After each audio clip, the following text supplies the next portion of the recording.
Hi guys, and welcome back to Initially Camera Shy, and today I am doing a video on free things that you can do at Disney World or within the planning process of Disney. Obviously a lot of people spend a heck of a lot of money trying to just get to Disney World, and then obviously there's the park tickets and the hotel and the food, so anything that's free is obviously a really big help.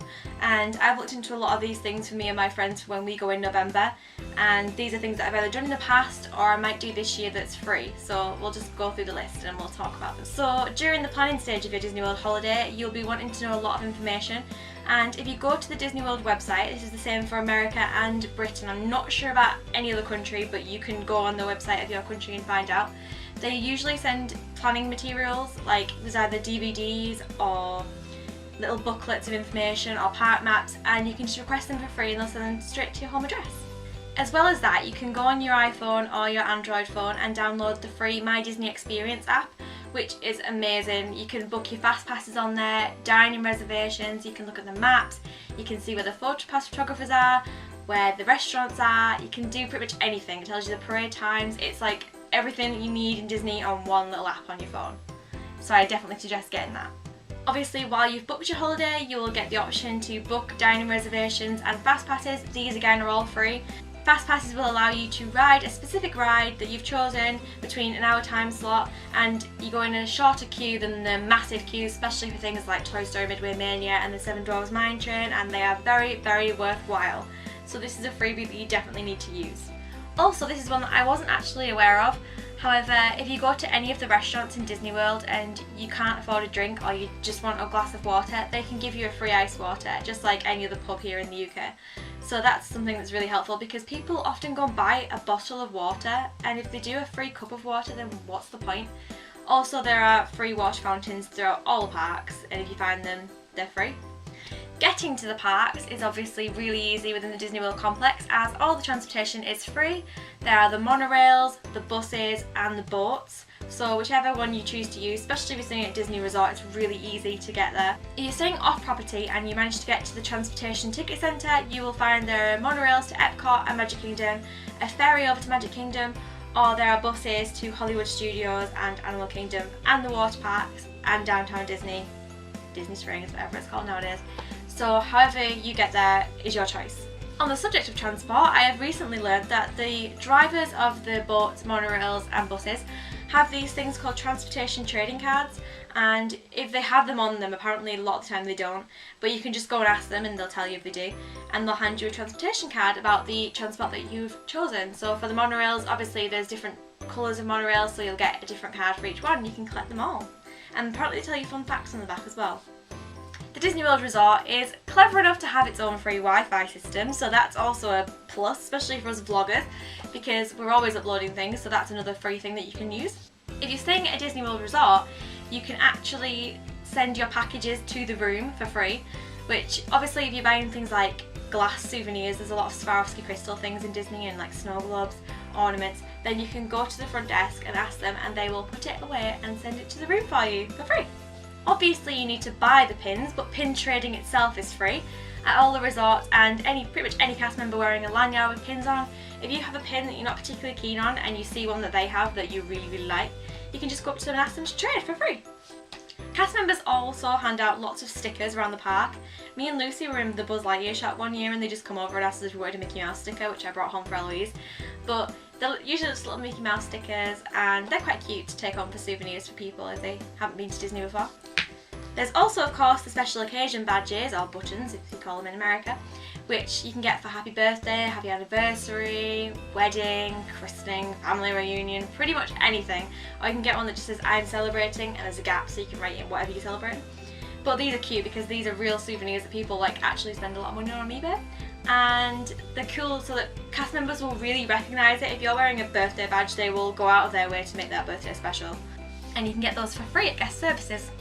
Another one that seems pretty self-explanatory but I've never really thought to ask is that the PhotoPass photographers that take the actual professional photographs, if you don't have the PhotoPass and you don't want to spend the money on it, you can go over there and ask them to take a photo on your camera or phone and they will do that for free, and then you have the same photo that the other people have on the PhotoPass.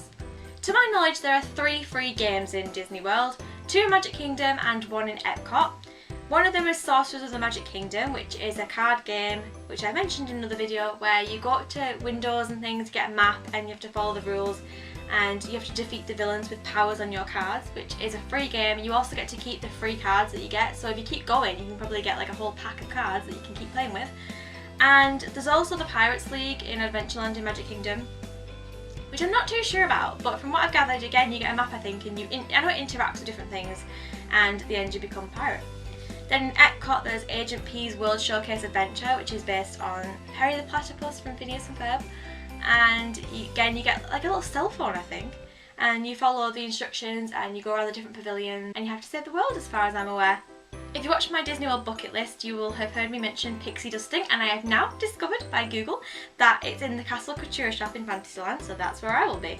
Pixie dusting, of course, is free, and it's basically just them waving a magic wand and putting glitter in your hair, but kids will love it, and big kids like me will love it, because I get to walk around all sparkly all day. And also I believe that the barber shop has little Mickey Mouse confetti that you can go and get in your kids' hair as well, on Main Street. If you happen to be the first person in Magic Kingdom and you're a little bit peckish, head straight to the end of Main Street and go to Casey's Corner, because I believe that they stand there and sing a song and then hand out Cracker Jacks in little bags to the people who are waiting. So if you're a little bit peckish, that's the place to head for free. And if you're in Epcot and you get a bit thirsty, which happens all the time to me, then head to Club Cool, which is a Coca-Cola themed shop, which at the back of the shop has like a soda fountain thing with little cups, and you can try different drinks from around the world for free, and it's probably one of the best, like, lesser known secrets of Disney. It's not that it's a secret, but many people don't go in there because they're too busy looking for the rides, and all the drinks are refreshing except the Beverly. However, try it anyway because it's free. Now, if you have any young Star Wars fans with you, then you might want to head to Hollywood Studios and hit the Jedi Training Academy. They pick out, I think it's about 10 4 to 12 year olds, I think it's 4 to 12, and they get to battle Darth Vader with their lightsaber, which in itself is a free experience once you've got into the park, of course. However, you also get to take home a Jedi Training Certificate which states the day and that you defeated Darth Vader. What kid wouldn't love that? If you're in Animal Kingdom and you fancy becoming a Wilderness Scout, then that's also an option. You can head to the Wilderness Explorer stations and you get a booklet and there's different tasks and you have to go around Animal Kingdom looking for the tasks. I think we're going to do this year because it looks quite fun. And you get little badges and stickers and things for filling it all out, and then you become a Wilderness Scout, just like Russell in Up. If you're in the Disney Springs area, you definitely want to head to Ghirardelli's. This is one that I discovered by accident. We were looking around the Ghirardelli soda fountain, the shop, not the restaurant, because they're both conjoined, and they handed out a free chocolate. Little square of chocolate. It was a white chocolate and peppermint, I remember, and it was extremely delicious, and apparently they do that every day, so there's another freebie for you. If you're staying on Disney property, you obviously will need to get from the airport to the hotels, and Disney's Magical Express is a free service. Yes, guys, free.